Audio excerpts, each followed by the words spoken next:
பிரியமானவர்களுக்கு சமாதானம். இன்றைய தியானத்திற்கு நாம் எடுத்துக்கொள்ளும் வேத பகுதி யாத்திராகமம் 3ஆம் அதிகாரம் 5வது வசனத்தில், உன் கால்களில் இருக்கிற பாதரட்சையை கழற்றி போடு, நீ நிற்கிற இடம் பரிசுத்த பூமி என்றார். கர்த்தருடைய பரிசுத்த நாமத்திற்கு மகிமை உண்டாவதாக. பிரியமானவர்களே, இந்த வசனத்தை நாம் ஆராதிக்கிற தேவன் பரிசுத்தர். ஆகவே அவரை துதிக்க, ஆராதிக்க, அவரது சமூகத்தில் பிரவேசிப்பதற்கு முன்பாக நாம் பரிசுத்த அலங்காரத்தோடு கூட அவரை தொழுது கொள்ள வேண்டும் என்பதற்கு மேற்கோள் காட்டி அநேக உபதேசங்களை, அநேக பிரசங்களை நாம் கேட்டிருப்போம். இன்றைய தினத்திலே பரிசுத்த ஆவியான உதவியோடு வேறொரு கோணத்தில் இந்த வார்த்தைகளை நாம் தியானிக்க போகிறோம். அது, உன் கால்களில் இருக்கிற பாதரட்சை கழற்றி போடு, நீ நிற்கிற இடம் பரிசுத்த பூமி என்றார். பரிசுத்த பூமி என்பது தேவனுடைய ராஜ்யம், தேவனுடைய சமூகம். இந்த தேவனுடைய ராஜ்யத்தில், தேவனுடைய சமூகத்தில் தேவனுடைய சித்தம் மாத்திரமே நிறைவேற்றப்பட வேண்டும். இப்படியாக தேவனுடைய சித்தம் நிறைவேற்றப்படுவதற்காக தெரிந்து கொள்ளப்பட்டு அழைக்கப்படுகிறதான ஒரு நபர், அவருக்கு தேவன் கொடுக்கிறதான முதல் கட்டளை, உன் கால்களில் இருக்கிற பாதரட்சையை கழற்றி போடு. அதாவது உன்னுடைய சுயம், உன்னுடைய விருப்பம், உன்னுடைய சித்தம் என்கிற பாதரட்சையை நீ கழற்றி போடு. என்னுடைய விருப்பம், என்னுடைய சித்தம் என்பதை செய்வதற்காக நீ தெரிந்து கொள்ளப்பட்டு அழைக்கப்பட்டிருக்கிறாய். கர்த்தருடைய பரிசுத்த நாமத்திற்கு மகிமை உண்டாவதாக. பிரியமானவர்களே, மோசே தன்னுடைய மாமனுடைய ஆடுகளை மேய்த்து கொண்டிருக்கிற பொழுது தேவ பர்வதமாகிய ஒரே பர்வதத்தில் ஒரு முட்செடி பற்றி எரிகிறது. அது எரிகிற வேளையில் அது வெந்து போகாதிருப்பதை கண்டு கிட்டு நெருங்குகிற போது தேவதூதன் மோசே என்று அழைக்கிறார். மோசே அடியேன் என்று சொல்லி தன்னை வெளிப்படுத்துகிற போது, அழைக்கப்பட்ட மோசேவுக்கு எதற்காக மோசே அழைக்கப்பட்டார் என்றால், எகிப்திலுக்கு தன்னுடைய ஜனங்களை மீட்டு கொண்டு வர வேண்டும். அதற்காக நீ பார்வோனிடத்தில் சென்று பேச வேண்டும். என் ஜனங்களை அழைத்து கொண்டு வந்து வனாந்தரத்தில் என் ஜனங்களுக்கு நான் கொடுக்கிற கட்டளைகளை நீ அப்படியே கொண்டு சென்று ஜனங்களுக்கு சொல்ல வேண்டும். இதற்காக தெரிந்து கொள்ளப்பட்ட மனிதன், அவனுக்கு தேவன் கொடுத்த முதல் கட்டளை பாருங்க, உன்னுடைய விருப்பம், உன்னுடைய சித்தம், உன்னுடைய சுயம் என்கிறதான பாதரட்சை முதல் நீ கழட்டி போடு. நான் என்ன சொல்லுகிறோனோ அதை அப்படியே செய்ய வேண்டும் என்பதற்காக உனது சித்தத்தை நீ கழட்டி போட வேண்டும். பிரியமானவர்களே, மோசே இதை மரண பரியந்தமும் காத்து நடந்தான் என்று வேதம் சொல்லுகிறது. நீங்கள் வாசித்து பாருங்க. யாத்திராகமம், லேவியராகமம், என்னாகமம் புஸ்தகங்களில் அநேக அதிகாரங்களில் அப்பொழுது கர்த்தர் மோசையை நோக்கி, பின்பு கர்த்தர் மோசையை நோக்கி, பின்னும் கர்த்தர் மோசையை நோக்கி, இப்படியாக கர்த்தர் பின்னும் கர்த்தர் மோசையை நோக்கி, பின்னும் கர்த்தர் மோசையை நோக்கி, மோசையை நோக்கி நோக்கி என்று சொல்லிக்கொண்டே போகிறார். தேவன் மோசையை நோக்கி என்னென்ன சொல்லி ஜனங்களிடத்தில் சொல்ல சொன்னாரோ மோசே அதை அப்படியே கொண்டு வந்து ஜனங்களுக்கு தெரிவிக்கிறார். தன் மரண பரியந்தம் அதை அப்படியே கடைபிடிக்கிறார்.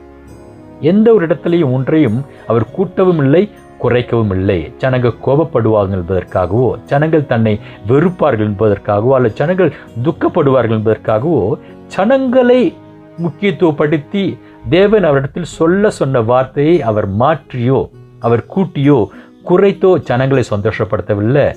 தேவன் என்ன சொன்னாரோ அதை அப்படி கொண்டு போய் சொல்லுகிறார். ஒரு இடத்துல சொல்றார், அவர் தேவன் மோசே இடத்துல இந்த ஜனங்களை பார்த்து சொன்னாராம், இவர்கள் வணங்கா கழுத்துள்ள ஜனங்கள் என்று கண்டேன். இதை மோசே அப்படி கொண்டு ஜனங்கிட்ட சொல்றார். ஜனங்கிட்ட சொன்னால் ஜனங்க தன்னை வெறுப்பாங்களே, தன் மேலே கோபப்படுவாங்களே, அதெல்லாம் அவர் யோசிக்கவும் இல்லை, சிந்திக்கவும் இல்லை. ஏன்னா கால்கள் இருக்கிற பாதரட்சி கழட்டி போட்டார். திரும்பவுமாக அந்த பாதரட்சி அவர் எடுத்து அணிந்து கொள்ளவே இல்லை.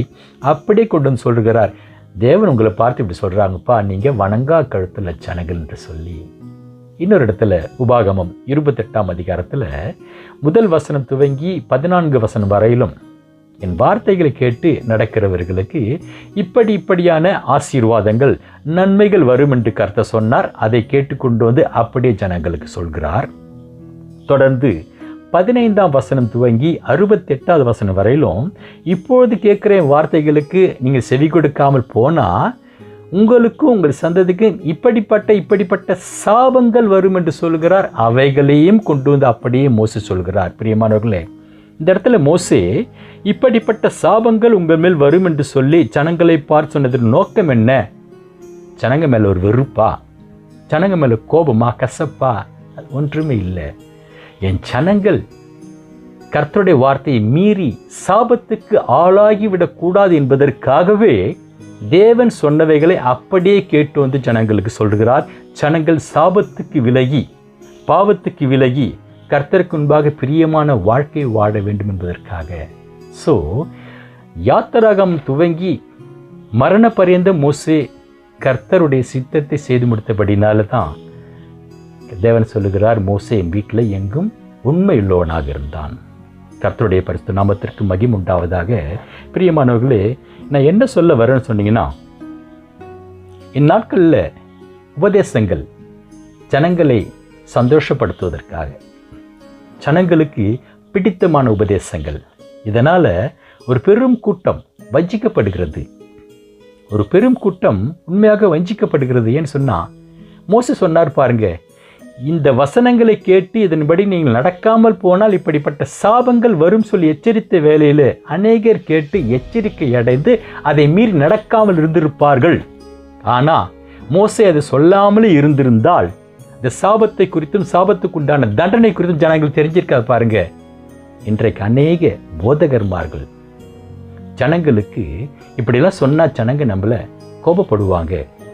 நாம் நல்ல போதகன்கிறதான பேர் எடுக்க முடியாது, நம்முடைய போதனை நல்ல போதனை என்று சொல்ல மாட்டாங்க. ஆகவே ஜனங்களை சந்தோஷப்படுத்துகிறதான போதனை மாத்திரமே சொல்லி ஜனங்களை வஞ்சனைக்குள்ளாக நடத்துகிறாங்க. பிரியமானவர்களே, யார் நல்ல போதகன், யார் நல்ல போதகர், அல்லது எது நல்ல போதனை? ஒன்றை நான் தெளிவாக சொல்லுவேன், வசனங்களுடைய அடிப்படையில் உறுதியாக சொல்லுவேன். எந்த ஒரு போதகரும் எல்லா சூழ்நிலைகளிலும் எல்லா ஜனங்களுக்கும் நல்ல போதகராக வாழ முடியாது, நல்ல போதனைகளையும் கொண்டு வர முடியாது. கர்த்தருடைய பரிசுத்த நாமத்திற்கு மகிமை உண்டாவதாக.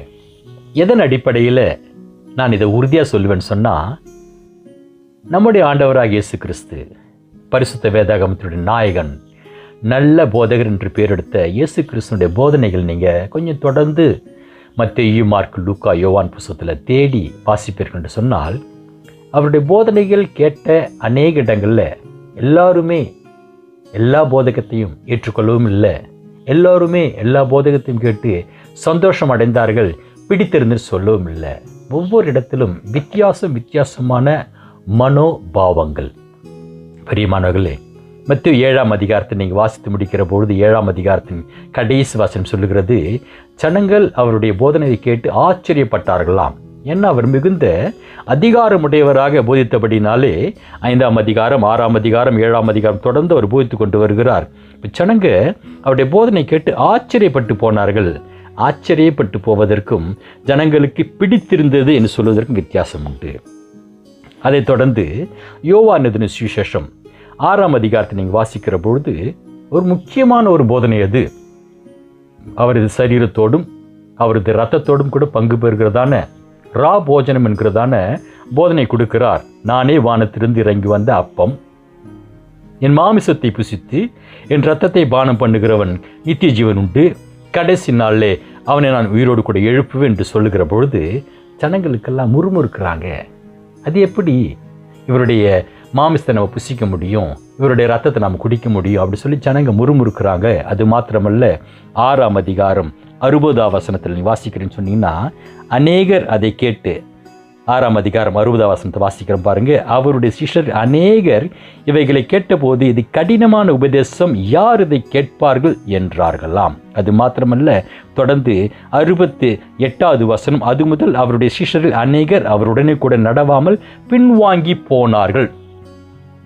இயேசு கிறிஸ்துவனுடைய உபதேசத்தை கேட்ட அவருடைய சிஷ்யர்கள், இது கடினமான உபதேசம், இதை யார் கேட்பார் என்று சொல்லி அவர் கூட நடவாமல் அவரை விட்டு போனாங்களாம். பிரியமானவர்களே, அதற்காக ஆண்டவராக இயேசு கிறிஸ்து தனது போதனை முறையை மாற்றி கொண்டாரா?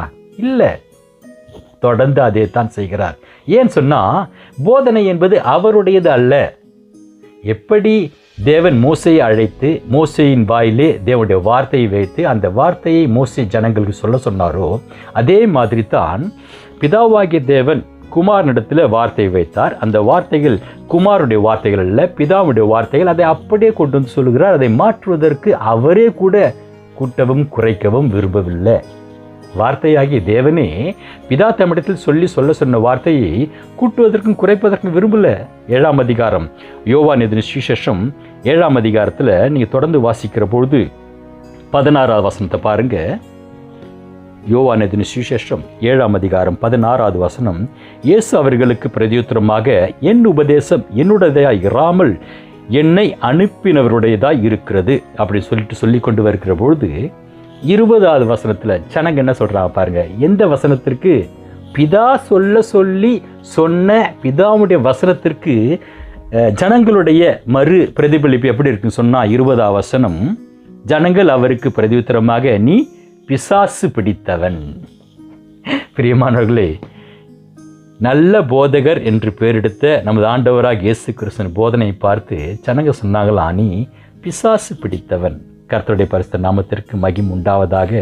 ஸோ அதையும் தொடர்ந்து நீங்கள் அநேக இடங்களில் பார்க்கலாம். வேத பாரகர்கள், மூப்பர்கள் அவருடைய உபதேசத்தை கேட்டு பற்களை கடிக்கிறாங்க.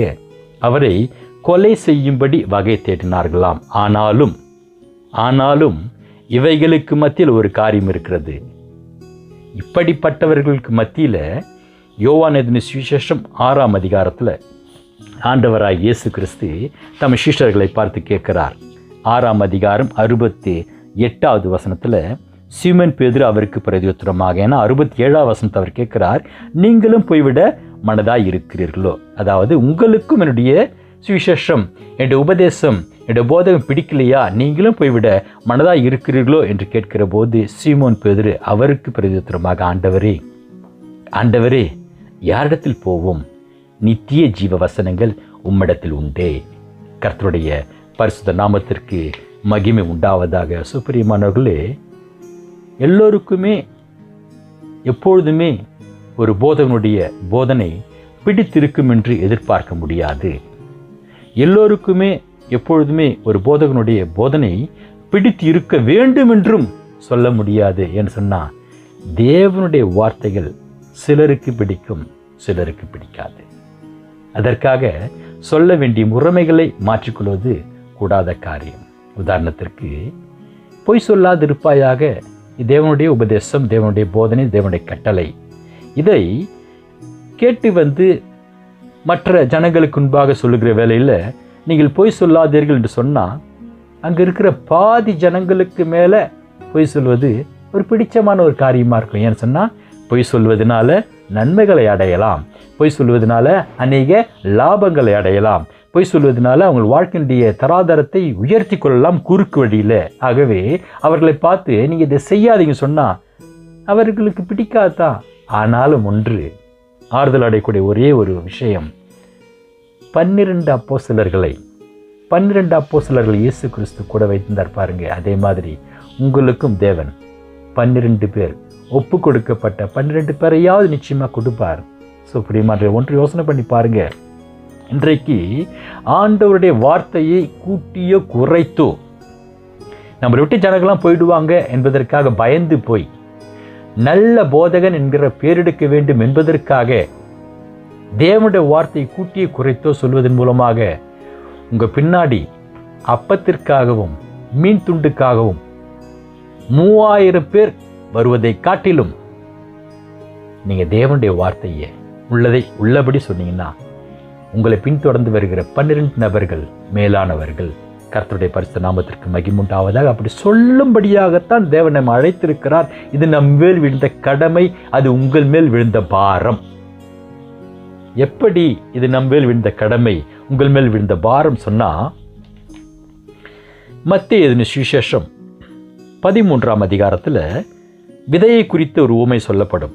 மத்தேயு 13ஆம் அதிகாரத்தில் வசனம் 3 வாசிக்கிற போது அதன் பிற்பகுதி கடைசி பகுதி சொல்லுகிறது, விதைக்கிறவன் ஒருவன் விதைக்க புறப்பட்டான். கர்த்தர் நாமத்திற்கு மகிமை உண்டாவதாக. பிரியமானவர்களே, விதைக்கிறவன் ஒருவன் விதைக்க புறப்பட்டான்.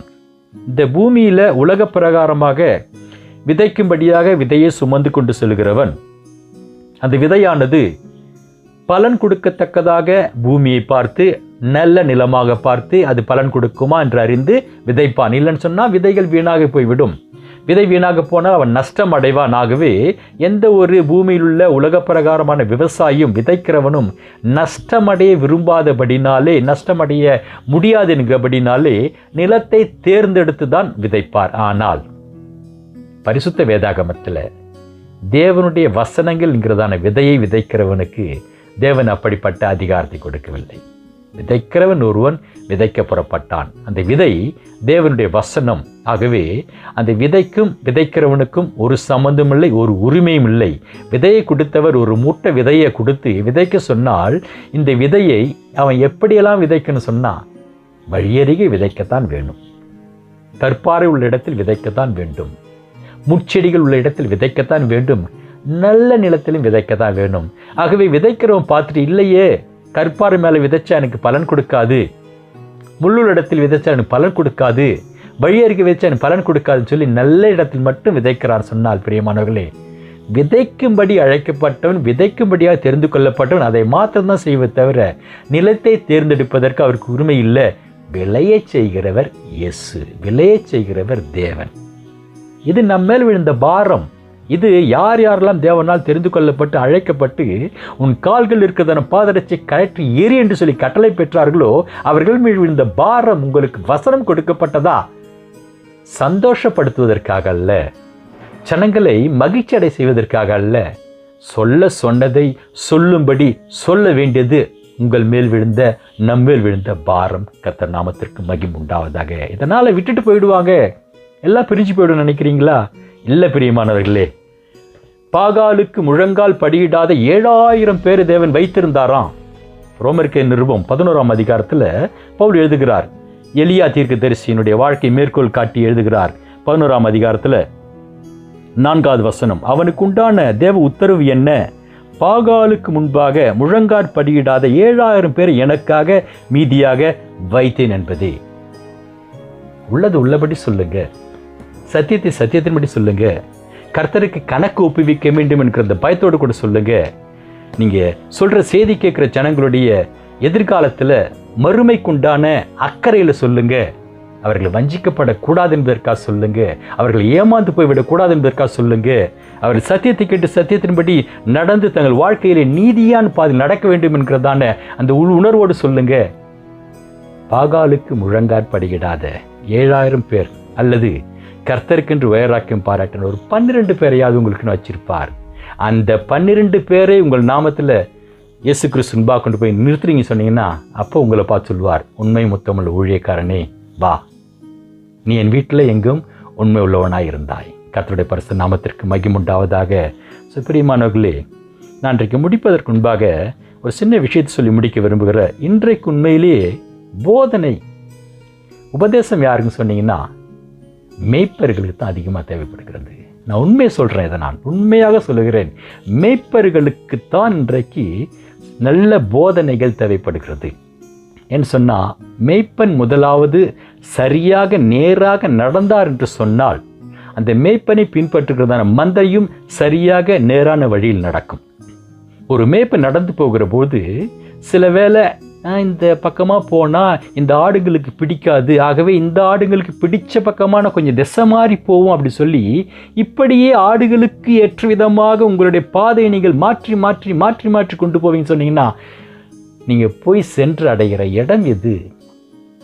இன்பக்கானானா அல்லது நீங்களும் உங்களை நம்பி பின்னால் வந்த மந்தையும் நீங்கள் எங்கே கொண்டு போகிறீங்க? என்னுடைய தாயார் 93 வயது இருக்கும் இறந்து போயிட்டாங்க. நாங்கள் 3 ஆம்பளை பிள்ளைங்க, அதில் நான் 3வது ஆண் பிள்ளை. எனக்கு சும்மா ஒரு 10 வயசு இருக்கும்போது அடிக்கடி எங்கள் தாயார் சொல்லுவாங்க, யாரப்பா சொல்லுவாங்க, எங்கள் அண்ணனை, மூத்த அண்ணன், என்னை விட 4 வயது பெரியவராகிய பெரிய அண்ணனை பார்த்து சொல்லுவாங்க. அவர் தவறு செய்கிற போதெல்லாம் அம்மா, என் தாயார் சொல்லுகிற ஒரு வார்த்தை என்ன சொன்னால், அப்பா நீ முதல்ல ஒழுங்காக இருந்தால் தம்பியெல்லாம் பின்னால் ஒழுங்காக வருவான்ப்பா. முன்ன போகிற ஏறு சரியாக போனால் பின்னால் வர ஏரெல்லாம் தானாக சரியாக வரும்பா அப்படி சொல்லி அம்மா இந்த பழமொழியை சொல்லுவாங்க அண்ணங்கிட்ட. நீ சரியாக இருந்தாப்பா தம்பிங்களாம் ஒழுங்காக வருவான்ப்பா பின்னால்.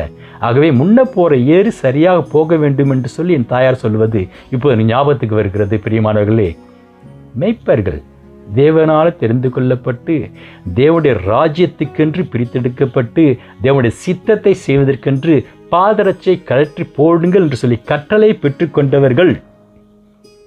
தேவனுடைய சித்தத்தை மாத்திரமே செய்யும்படியாக, அதனால எந்த விதமான லாபம் நஷ்டம் வெறுப்புகளை பார்க்காமல், தேவனுடைய போதனையில வசனத்தில் ஒன்றை கூட்டாமல் குறைக்காமல், உள்ளதை உள்ளபடி தேவன் தந்ததை தேவன் தந்த பிரகாரமாகவே நீங்கள் சொல்வீங்க சொன்னீங்கன்னா, நீங்களும் கணக்கு உபவிக்கிற நாளில் கர்த்தருக்கு முன்பாக நீங்கள் ஒரு ஒரு உறுதியான இருதயத்தோடு தைரியமாக கூட கர்த்தருக்கு முன்பாக நிற்பீங்க. கர்த்தர் என்னிடத்தில் கொடுத்ததை அந்நாளில் தான் பெற்றுக்கொள்ளுவேன் என்று சொல்லி நீங்கள் தைரியமாக நிற்கலாம். உங்களை நம்பி வந்து பாருங்க, அந்த மந்தை நீங்கள் கர்த்தருக்கு கொண்டு போய் சேர்ப்பீங்க. ஆகவே பிரியமானவர்களே, யார் நல்ல மேய்ப்பன்? இந்த பூமியில் நல்ல மேய்ப்பன்கிற நாமத்தை பெறுவதற்கு முயற்சி பண்ணாதீங்க. ஏன்னா ஆண்டவராக இயேசு கிறிஸ்து சொன்னார். அந்த தலைவன் வந்து கேட்குறான் இல்லைங்களா, ஆண்டவராக இயேசு கிறிஸ்துட்ட, நல்ல போதகரே, நான் நித்திய ஜீவனை அடைவதற்கு என்ன செய்ய வேண்டும்? பாருங்க, அந்த இடத்துல கூட லூக்காவின் புஸ்தகம் 18ஆம் அதிகாரம் நல்ல ஒரு விஷயம் தான். அதுவும் அந்த தலைவன் வந்து கேட்குறான், நல்ல போதகரே, நித்திய ஜீவனை சுதந்திரத்துக் கொள்வதற்கு நான் என்ன செய்ய வேண்டும்? இங்கே பாருங்க, ஒரு மனிதர் இயேசு கிறிஸ்துவை பார்த்து நல்ல போதகரே அப்படின்னு சொல்றதுனால, இந்த நல்ல போதகரே சொல்லப்பட்ட அந்த நாமத்தை, இந்த பேரை காத்து கொள்ள வேண்டும் என்பதற்காக இயேசு கிறிஸ்து அந்த நல்ல போதகன்னு சொன்ன மனுஷனுக்கு ஏற்ற மாதிரி பிரசங்கிக்கல. அப்படி சொன்ன மனுஷங்கிட்ட ஒரு குறை இருந்தது. அந்த குறையை அவர் சுட்டி காட்டுகிறார். அந்த குறையை அவர் சுட்டி காட்டின போது அவன் துக்கத்தோடு கூட திரும்பி போயிட்டானா. இயேசு கிறிஸ்து அவன் துக்கத்தோடு கூட திரும்பி போக வேண்டும் என்பதற்காக சொல்லலை. அவனது குறையை அவன் உணரச் செய்து அவனை தேவனுக்கு பிரியமான பாதையை திருப்பி கொண்டு வர வேண்டும் என்பது அவரது நோக்கமாக இருந்தது. ஆனாலும் அவன் துக்கத்தோடு கூட புறப்பட்டு போனான். இங்கே பாருங்க, இயேசு கிறிஸ்துக்கு தெரியாதா? இதை சொன்னால் அவன் துக்கம் அடைவான். அவன் துக்கம் அடைந்தால் துக்கத்தோடு போய்விடுவான். ஆகவே அவன் என்னை பார்த்து நல்ல போதகரே சொல்லிட்டானே, ஆகவே நான் அவனை சந்தோஷப்படுத்தும்படியாக, நீ இப்போ இருக்கிற பார்ப்பா, இதுவே நல்லா இருக்குது, இனி இப்படியே நடந்துக்கோ, கர்த்தர் உன்னை ஆசீர்வதிப்பார், கர்த்தர் உன்னை நித்திய ஜீவனுக்கு எடுத்துக்கொள்வார், இப்படியா போதிச்சார்? இல்லை, இதெல்லாம் செய்கிறது தான் உண்மைத்தான். ஆனாலும் உன்கிட்ட ஒரு குறை உண்டு, உன்னிடத்தில் ஒரு குறை உண்டுன்னு சொன்னார். பிரியமானவர்களே, இதுதான் நல்ல போதனை. ஆகவே எல்லாரும் எல்லா சூழ்நிலைகளிலும் எல்லாருக்குமே நல்ல போதகராக இருக்க முடியாது, நல்ல போதனையும் செய்ய முடியாது. ஆகவே பூமியில் நாம் நல்ல போதகன் என்கிற நாமத்தை பெறுவதற்கு விரும்ப வேண்டாம். இயேசுவே அதற்கு ஆசைப்படலை. அவர் சொன்னார், நீ ஏன் என்ன நல்ல போதன் சொல்கிற? தேவன் ஒருவரை தவிர நல்லவன் யாருமே பூமியில் இல்லை. பிரியமானவர்களே, கர்த்தர் நாமத்திற்கு மகிமை உண்டாவதாக. கர்த்தருடைய ஊழியத்தை கர்த்தர் விரும்புகிறபடி, கர்த்தர் உங்களிடத்தில் எதிர்பார்க்கிறபடி செய்யுங்க. அதனுடைய பலன், கர்த்தர் எதிர்பார்க்கிற பலன் ஒரு கூட்டச்சனம். அது 3000 பேர் 5000 பேர் இல்லாமல் இருக்கலாம். ஒரு 12 பேர் இருந்தாலே அது கர்த்தருக்கு ஒரு பிரியமான காரியம். அந்த 12 பேரும் உண்மை முத்தமாக ஒப்பு கொடுக்கப்பட்ட 12 பேராக இருப்பார்கள். எப்பொழுது நீங்கள் சத்தியத்தை சொல்லுகிற பொழுது உண்மை முத்தம் உள்ள ஒப்பு கொடுக்கப்பட்ட 12 பேராக இருப்பார்கள். அந்த 12 பேரை கொண்டு கர்த்தர் பெரிய காரியங்களை செய்வார். கர்த்தருடைய பரிசுத்த நாமத்திற்கு மகிமை உண்டாவதாக. கிருபை உங்களோடு இருப்பதாக. ஆமென்.